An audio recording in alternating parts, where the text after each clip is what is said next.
It was not a big industry, to be sure, but metallurgy never is. There is mention of fairly low-level metallurgical practice in the Book of Mormon. There's no evidence that it was a huge deal, that they had massive foundries or anything like that. These things may have been very small. Whether we'll find them or not, we don't know.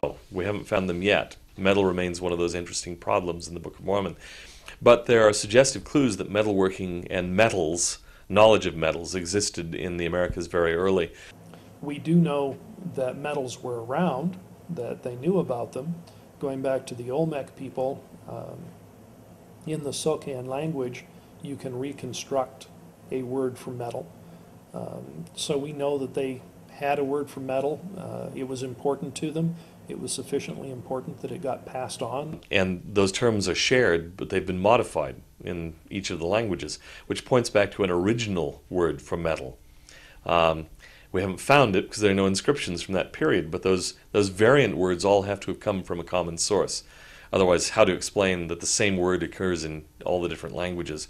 But linguistic evidence tells us that there was metal. Archaeology has yet to corroborate that.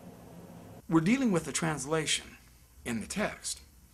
So when it is translated as steel or as brass or as copper, whatever it's translated, even the King James translators was translating one type of steel into the terms of another that didn't exist back then. We usually think today of steel as being a metal that's produced using the Bessemer system, but that was not always in place, and the word steel is very old in English.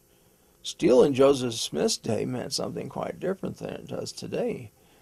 We're dealing with the translation. The point is there was some kind of metal production.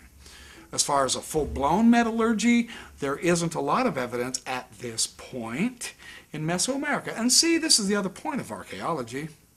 What we don't know today, we really could discover by tomorrow or next year or whatever. The flip side of this, the other problem with archaeology is what we do know today could very well be completely wrong tomorrow.